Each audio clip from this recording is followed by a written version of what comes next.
Welcome to Fluent English Journey, the place where English stops feeling like a textbook and starts feeling like life itself.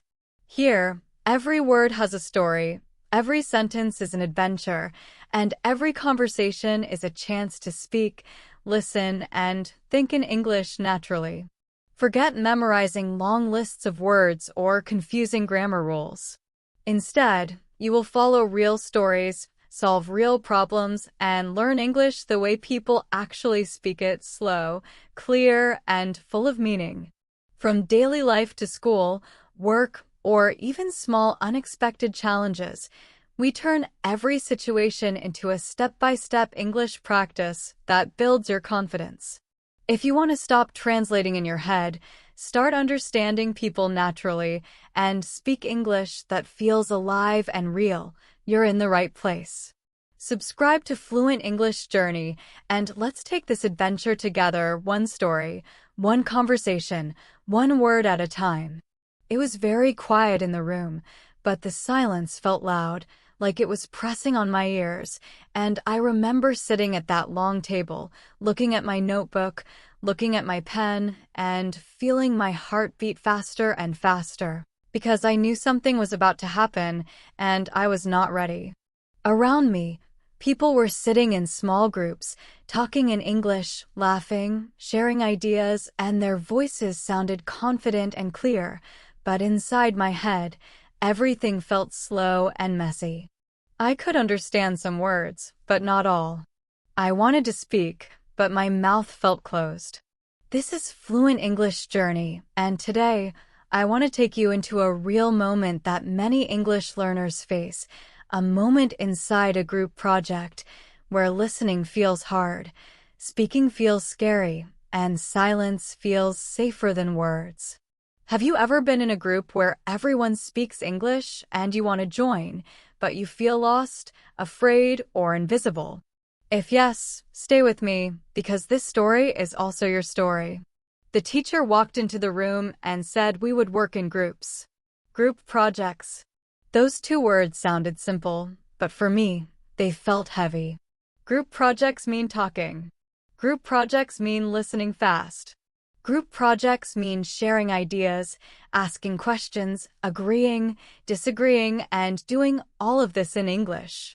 The teacher smiled and said, "Please discuss your ideas together," and then she walked away. And, just like that, the noise started. Chairs moved. Papers opened. Voices filled the room. English everywhere. I sat there, breathing slowly, hoping someone would start talking to me first. A girl on my left smiled and said, "So, what do you think we should start with?" Her question was friendly, but my brain froze. I understood the words, but my mind needed time. "What do you think we should start with?" It sounded simple, but I was still translating in my head. Start with what? The topic? The plan? The research? While I was thinking, another student started talking, then another, and the conversation moved forward without me. I nodded, smiled, and wrote a few words in my notebook, even though I was not sure what was happening. This is the first challenge many English learners face in group discussions. Listening feels like chasing a fast train. You hear sounds, you catch some words, but the meaning runs ahead of you. You want to jump in, but you're afraid you will say something wrong or say something too late. So you stay quiet. You tell yourself, it's okay. I will just listen. But inside, you feel small. You feel like you are not part of the group. As the discussion continued, I noticed something important. The other students were not speaking perfect English. They made mistakes. They stopped. They corrected themselves. They said, and you know. But they kept going. They did not wait for perfect sentences. They were not afraid of silence. They used simple words, short sentences, and clear ideas. And suddenly, I realized something. Group discussions are not about perfect English. They are about connection. They are about sharing ideas, even small ones. Still, knowing this and doing this are two different things. My heart was still beating fast. My hands felt warm. My voice felt stuck. But then, something small happened. One student looked at me and said, "Do you agree?" Just 3 words. Do you agree? This was my chance. I could say yes. I could say no. I could say something simple. My brain screamed, "Say something." My mouth opened, and slowly I said, "Yes, I think so." My voice was quiet, but it was real. And nobody laughed. Nobody corrected me. They just nodded and continued. That moment changed something inside me. I realized that speaking in group discussions does not start with long sentences. It starts with small steps. 1 sentence, 1 idea, 1 moment of courage. And listening, real listening, is not about understanding every word. It is about understanding the main idea, the feeling, the direction of the conversation. As the group continued, I listened differently. I stopped trying to understand every word. I listened for key words, topic words, action words. I listened to the tone of voices. Were they agreeing? Were they unsure? Were they excited? And slowly, the conversation started to make more sense. I was no longer chasing the train. I was walking beside it. At the end of the class, the teacher asked how the group work went. Some students said it was good. Some said it was challenging. I stayed quiet, but inside, I felt proud. I had spoken. I had listened. I had survived. And more than that, I had learned something important. Group discussions are not tests. They are practice. They are safe places to grow. So let me ask you something. The next time you sit at a silent table with English voices around you, what will you do? Will you hide in silence or will you take one small step forward? Remember, fluency is not about speed. It is about comfort. And comfort comes from practice, one small moment at a time. And as we move forward in this journey, I want you to stay with this feeling, because the next part of the story begins not in silence, but in confusion, where voices overlap, ideas clash, and listening becomes even harder, but also more powerful. The next group meeting was louder than the first one, and this time, it was not in a classroom, but online. A video call. Small boxes on a screen. Faces from different places. Different accents. Different speaking styles. And one shared problem. Too many voices speaking at the same time. As I joined the call, I heard someone talking, then another person interrupted, then someone laughed, and someone else asked a question that nobody answered. My head felt full in just a few seconds. This was not calm discussion. This was chaos. And again, I felt that old fear. How can I listen when everyone speaks so fast? The meeting started and the group leader said, "Okay, let's share our ideas." Easy words. Hard situation. One student started explaining their idea. They spoke quickly. They used long sentences. I understood maybe 60%. Another student jumped in with a different idea. Then another disagreed. Voices overlapped. I looked at the screen, trying to read faces, trying to understand tone, trying to catch meaning. My brain worked hard, and I felt tired already. This is another big challenge in B2, level listening. Group discussions are not clean or slow. People interrupt. People change topics. People speak with emotion. And for learners, this feels overwhelming. You might think, my English is not good enough. But the truth is, even native speakers sometimes feel lost in group discussions. The difference is not language level. The difference is strategy. As I listened, I remembered something important. In group discussions, you do not need to listen to everything. You need to listen for direction. What is the group trying to decide? What are the main ideas? What are the problems? When I changed my focus, something changed in my mind. I stopped trying to catch every word and I started listening for patterns. I noticed when someone repeated an idea. I noticed when people said words like so, because I think, or the main point is. These words are signs. They guide you. Then, something surprising happened. The group leader paused and said, "Let's slow down." Silence followed. Just a few seconds. But those seconds felt like relief. And then, people started speaking one by one. The conversation became clearer. I could follow it better. And I realized something very important. Silence is not the enemy in discussions. Silence is a tool. It gives space to think, to listen, to prepare. When it was my turn to speak, I did not try to sound smart. I did not use difficult words. I simply said, "I agree with this idea, but maybe we can make it simpler." That was all. Short, clear, honest. And again, nobody corrected me. Nobody looked confused. They listened. They responded. My idea became part of the group. After the meeting, I thought about what helped me. It was not perfect English. It was active listening. It was patience. It was courage.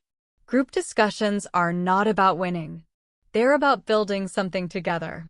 And your voice matters, even if it is quiet, even if it is simple. Let me ask you something now. When you listen to English group discussions, do you feel tired quickly? Do you feel lost when many people speak? If yes, that is normal. Do not blame yourself. Instead, change how you listen. Listen for ideas, not words. Listen for meaning, not grammar. And when you speak, remember this. Simple English is powerful English.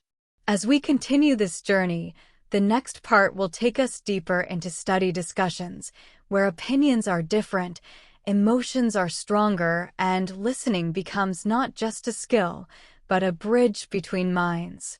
Stay with me, because your English journey is just beginning.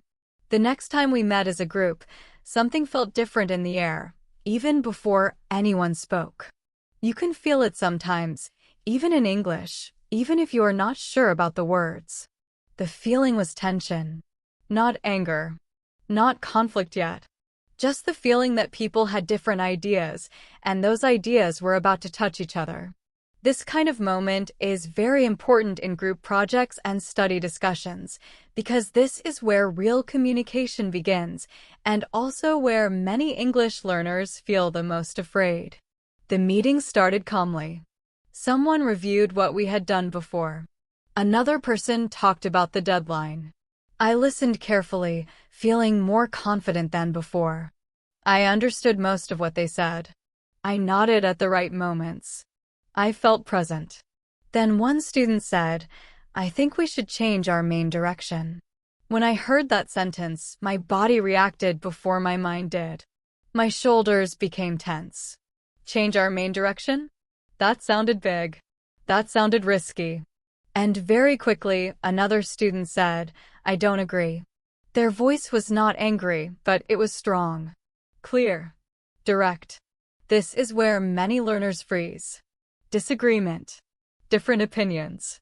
Strong voices. In your own language, this might feel normal.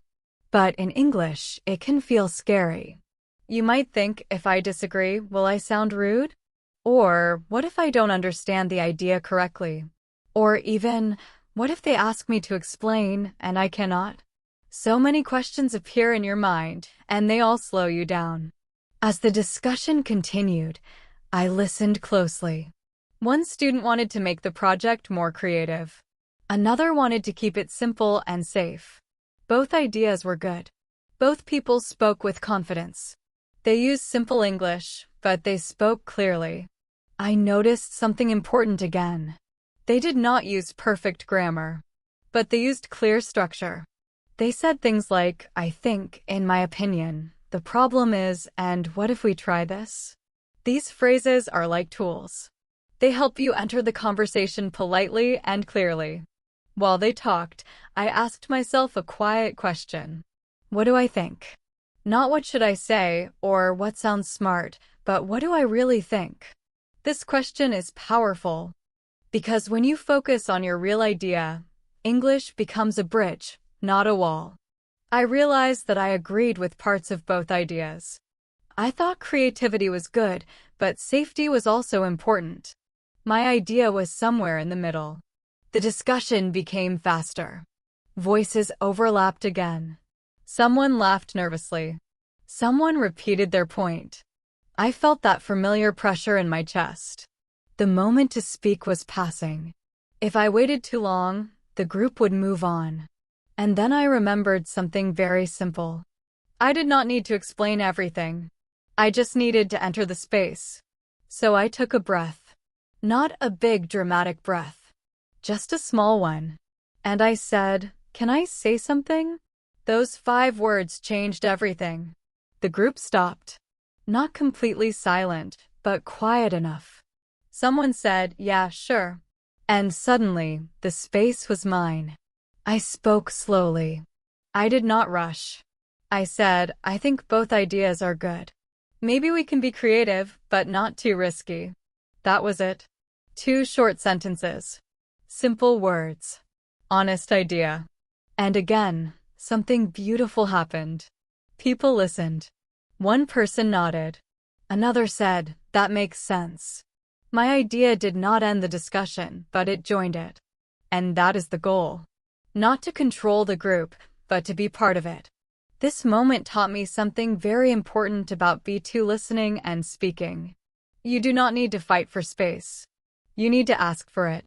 Phrases like, "Can I say something?" or "I just want to add one thing" are very powerful. They are polite. They are clear. And they give you time. Time to speak. Time to think. Time to breathe. As the discussion continued, I noticed how disagreement really works in English group settings. People often soften their words. They say, "I see your point, but," or "I'm not sure about that," instead of "you're wrong." This is not weakness. This is respect. And when you learn to listen for these soft signals, you understand the conversation better. You hear not just the idea, but the feeling behind it.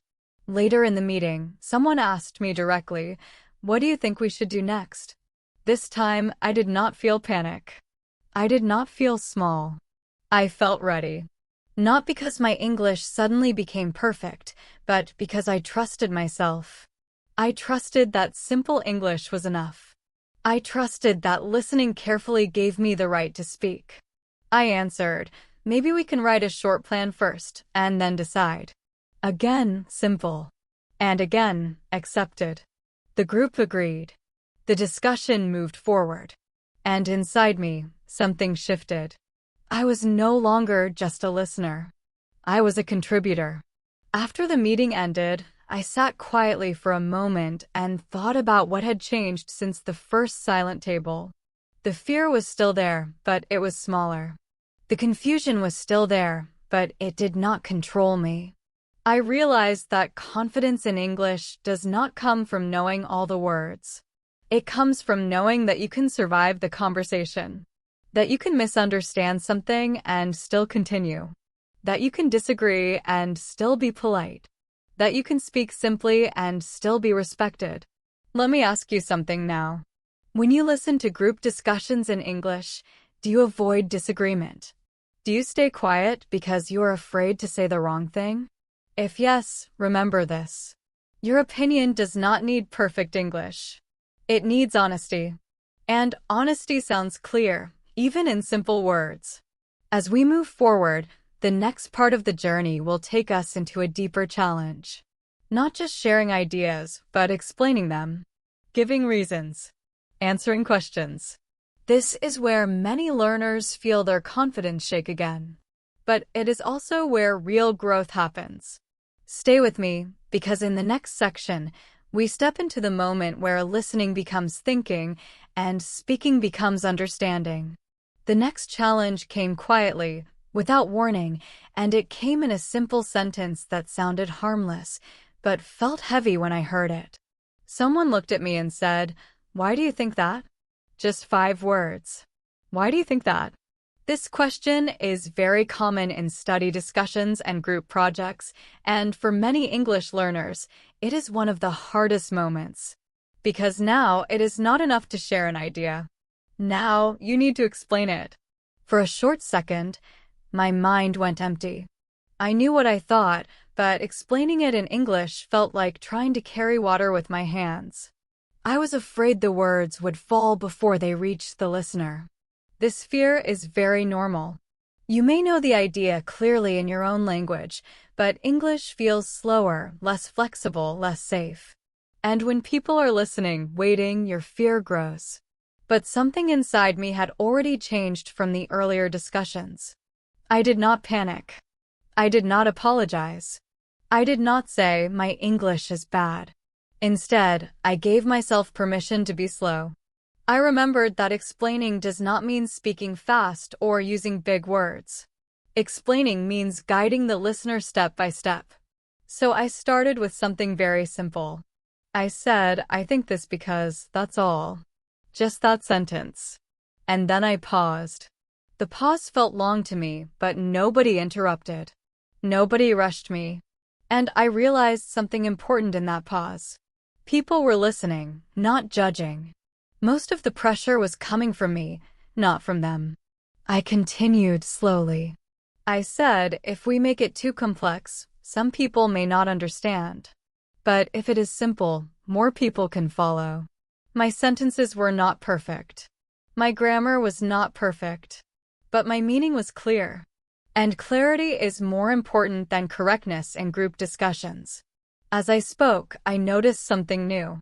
When you explain your idea, you also understand it better yourself. Speaking is not just sharing thoughts. It is shaping them. And listening to your own English voice helps you grow. It shows you what works and what doesn't. It shows you that you can think in English, not just translate. Someone responded to me and said, okay, that makes sense. Those 4 words felt like a reward. Not because I was right, but because I was understood. Being understood is one of the best feelings in a second language.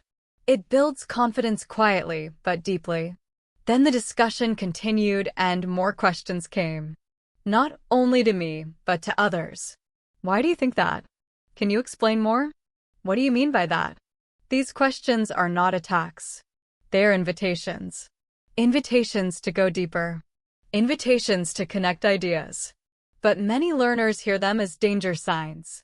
They think they are testing me.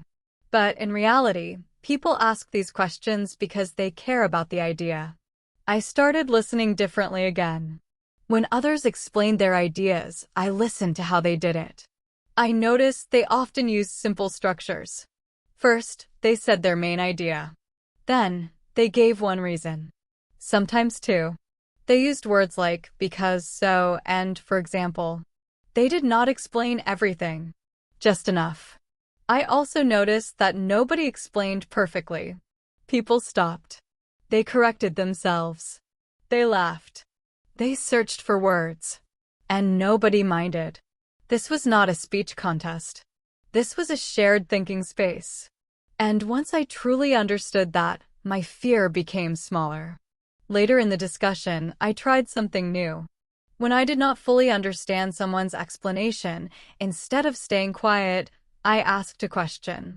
I said, can you explain that again, in a simple way? My voice was calm, polite, honest.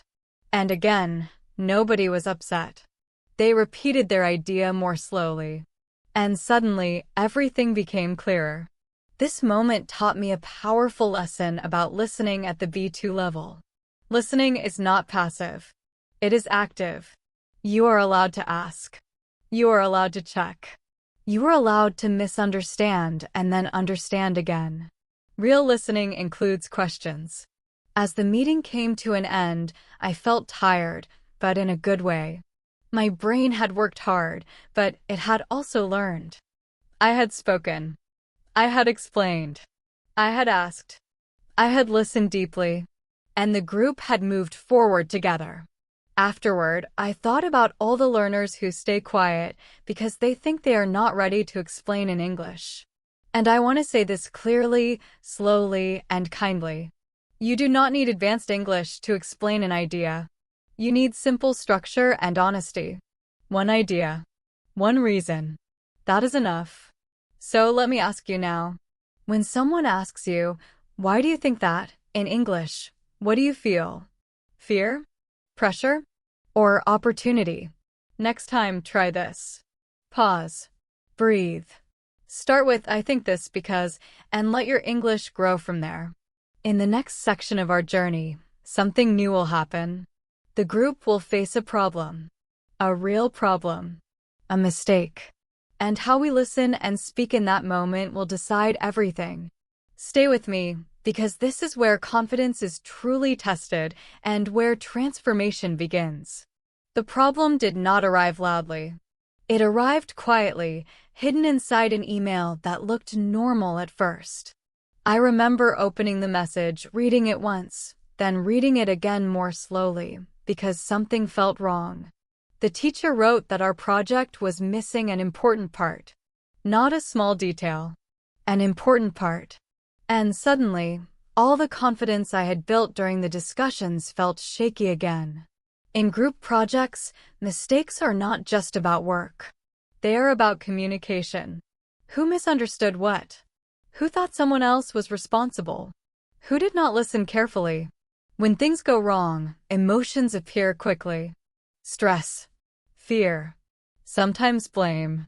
And for English learners, this moment feels dangerous. Because now, people may speak faster. Voices may become sharper. And listening becomes harder than ever.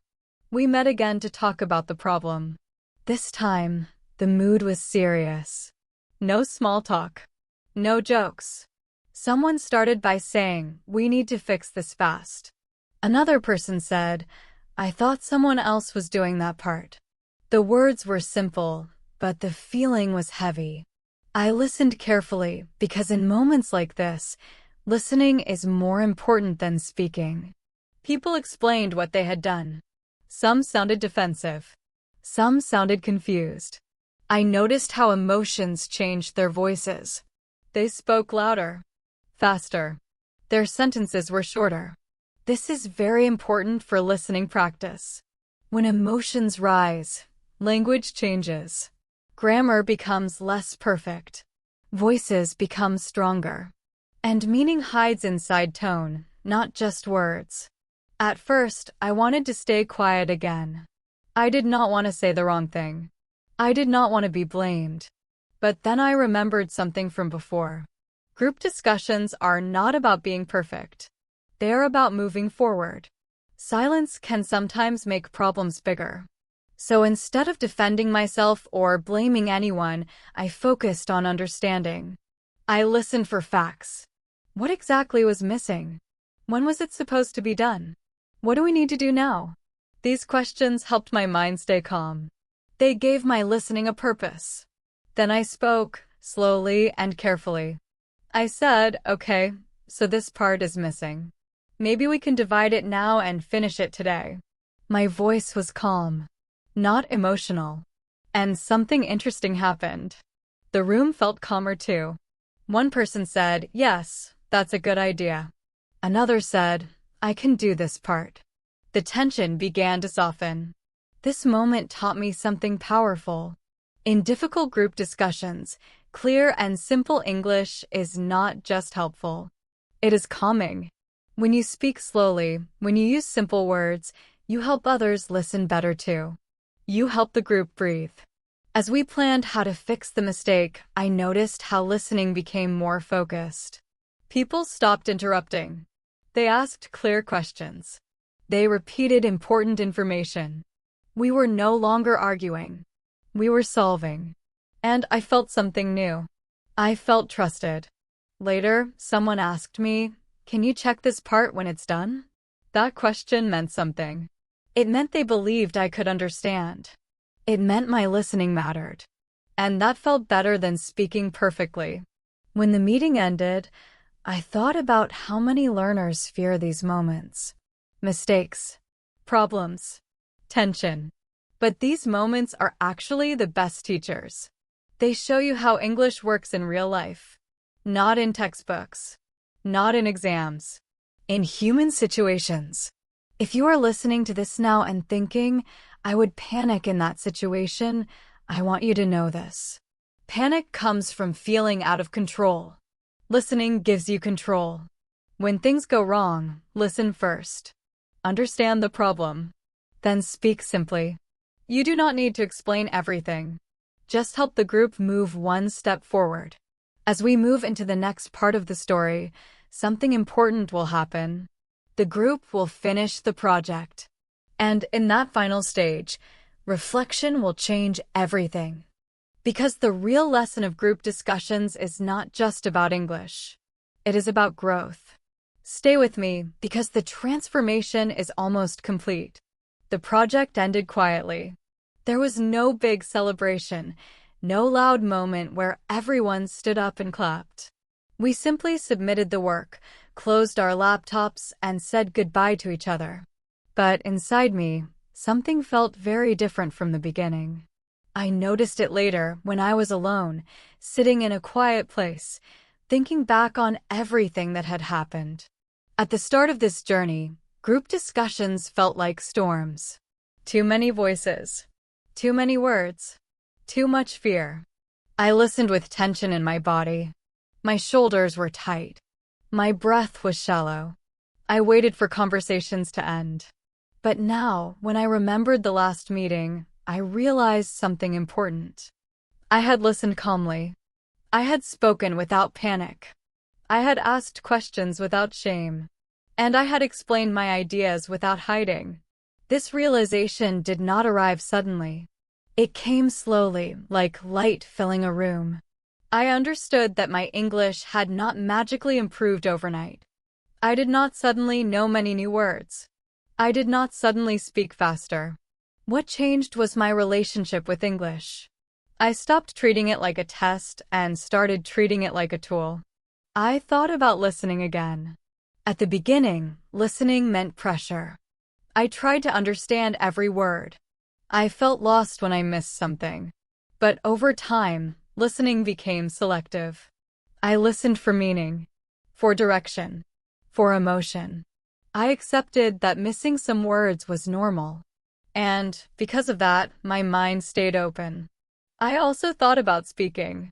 At first, I waited for perfect sentences. I waited for the right moment. And usually, that moment never came. But later, I learned to enter conversations with simple phrases. Can I add something? I think, maybe we can. These small keys opened big doors. They gave me space. The biggest change, however, was confidence. Not loud confidence. Not showing off. But quiet confidence. The kind that comes from knowing you can survive the conversation. Knowing you can misunderstand and recover. Knowing you can ask for help and still be respected. I realized that group projects are powerful learning spaces. They force you to listen actively. They push you to speak naturally. They show you real English, not perfect English. And they teach you something else too. Communication is not about being right. It is about being clear. As I reflected, I remembered the silent table from the beginning. The fear. The closed mouth. The fast heart. And I smiled.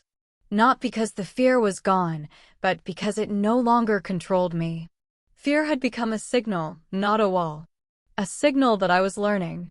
If you are listening to this and you feel stuck in your English journey, I want you to hear this clearly. Progress is not always loud. Sometimes it is quiet. Sometimes it is simply realizing that you are less afraid than before. In the final section of our journey, we will step back and look at the whole path.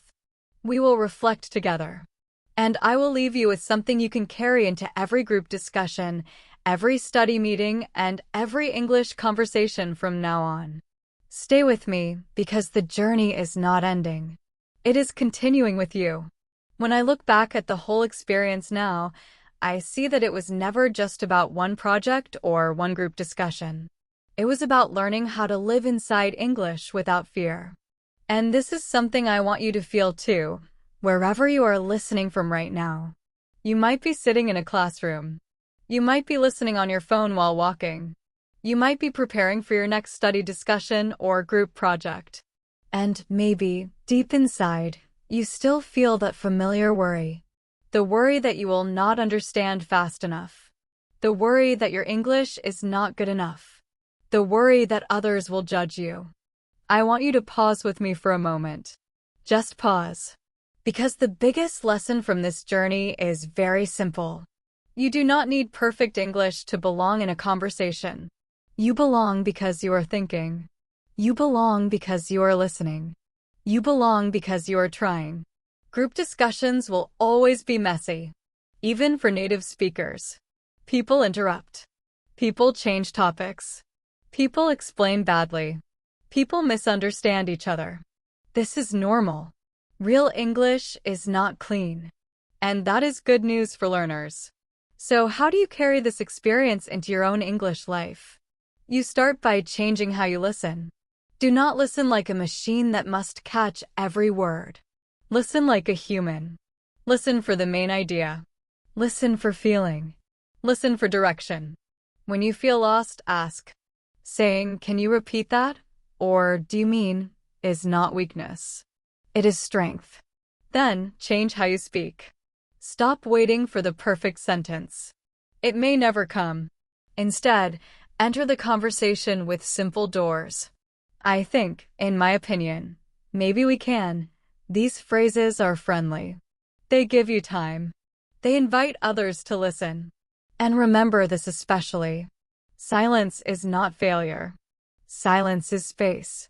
You can use it to breathe. You can use it to think. You can use it to prepare one simple sentence. That is enough. I also want you to stop comparing yourself to others. Some people speak louder. Some speak faster. Some use more words. That does not mean they are better communicators. Good communication is about connection, not performance. Every time you join a group discussion in English, you are training your ear. You are training your voice. Even when you feel confused, you are learning. Even when you stay quiet, you are absorbing patterns. Trust that process. This is Fluent English Journey, and this channel exists for one reason: to help you feel comfortable, calm, and confident in real English. Not textbook English. Not exam English. Real human English. In the final section, I want to leave you with a quiet promise. A way to continue growing, even when you feel stuck again. Because you will feel stuck again. And that is okay. Stay with me for the last part, because this is where the journey becomes yours. Now we arrive at the end of the story, but not at the end of your journey. Endings are often quiet, like this one. No big music. No dramatic moment. Just a soft understanding that something inside you has shifted. I want you to imagine yourself in your next group discussion or study meeting. You walk into the room, or you join the call. You hear voices. English voices. Some fast. Some slow. And maybe, for a second, you feel that old fear again. That is normal. Do not push it away. Just notice it. Then, make a quiet promise to yourself. Not a big promise. Not a difficult one. A simple promise. Promise that you will listen with kindness. Kindness to others and kindness to yourself. Promise that you will not punish yourself for missing words. Promise that you will stay present. Promise that you will speak at least once. One sentence. One idea. It does not need to be perfect. It just needs to be real. And when your voice shakes, let it shake. That is part of learning. Promise that you will ask one question when you are confused. Not to show weakness, but to build understanding. Questions are bridges. They connect minds. And finally, promise that after the discussion ends, you will reflect, not judge. Ask yourself, what did I understand better than before? What did I try? What felt easier this time? These questions move you forward. English fluency is not a straight line. Some days you feel strong. Some days you feel lost again. That does not mean you are failing. It means you are learning. Remember the silent table from the beginning of this story. Remember how heavy it felt. And remember where you are now. You are still learning. Still listening. Still growing. This is Fluent English Journey, and this channel will always be here to walk with you, step by step, sentence by sentence. So take a breath, smile gently, and when you hear English again, do not run from it. Step toward it. Your voice belongs in the conversation. And this journey continues with you. Even after everything we have talked about, there is one more quiet truth that many English learners do not hear often enough. Your English journey does not move forward by looking back at your mistakes. It moves forward by listening ahead. Many learners finish a group discussion and then replay it again and again in their mind. They remember the sentence they said wrong, the word they could not find, the moment they stayed silent, and they feel heavy. But this habit does not help fluency. It creates fear, and fear makes listening harder next time. So I want to change that habit with you right now. The next time a discussion ends, instead of asking, "What did I do wrong?" ask a different question. Ask, "What did I understand today that I did not understand before?" Because listening growth often happens quietly. You may not notice it in the moment, but it is there. Maybe today you understood the main idea faster. Maybe you followed the conversation longer before feeling lost. Maybe different accents sounded clearer. These are signs of progress. Real progress. Listening at the B2 level is not about understanding everything. It is about staying connected, even when things are not clear. It is about not leaving the conversation in your mind, even if your mouth is quiet for a moment. I want you to start listening forward. That means listening with curiosity, not fear. When someone speaks fast, instead of thinking, "I can't understand," try thinking, "Let me catch the next idea." When you miss something, do not stop listening. Keep going. Meaning often returns. This way of listening changes everything. Your body relaxes. Your mind stays open. And English stops feeling like noise. It starts feeling like a story you can follow. And remember this too. Every group discussion is different. Some days you will feel strong. Other days you will feel tired. Do not expect the same performance every time. English is not a machine. It is human. As Fluent English Journey, I want you to carry this idea with you. You are not behind. You are not slow. You are moving at the speed of real learning. In the very last part of this journey, I will leave you with one final image. A simple image you can remember whenever you sit down at a table, open a laptop, or hear English voices around you. Stay with me just a little longer. I want you to imagine the table again. The same table from the beginning of this story. The same room, the same chairs, the same sound of papers, laptops, and voices. But this time, something is different. The table is no longer silent for you. You sit down and English fills the space. You still hear fast speech. You still hear different accents. You still miss some words. But now you are not frozen. You are breathing. You are listening. You are present. You listen like someone watching a river. You do not try to catch every drop of water. You watch the direction. You feel the movement. You understand where it is going. That is how listening feels now. Someone speaks, and you understand the main idea. Another person adds something, and even if you miss a part, you stay with them. You do not leave the conversation in your mind. You stay at the table. Then, at some point, you feel it. That small moment. The moment when you know you can speak. Maybe your heart beats a little faster. Maybe your voice feels quiet. But you speak anyway. One sentence. Simple. Real. And the table listens. This is the transformation. Not becoming perfect. Not becoming fluent overnight. But becoming present. Becoming brave enough to stay. Brave enough to listen. Brave enough to speak. Group projects and study discussions will come and go. Different topics. Different people. Different challenges. But what you carry with you now is something deeper. Trust. Trust that English does not need to be perfect to work. Trust that you can understand more than you think. Trust that your voice belongs. When you leave the table, when the meeting ends, when the call closes, you do not feel empty anymore. You feel tired, maybe, but also full. Full of effort. Full of learning. Full of growth. And if one day you feel silent again, if fear returns, that is okay. Come back to this image. The table. The voices. You sitting there, listening forward, not hiding. This is Fluent English Journey, not a place to rush, not a place to judge, not a place to grow, slowly and naturally. Your English story is not finished. It is just beginning, every time you choose to listen, and every time you choose to speak. And the table will never be silent again.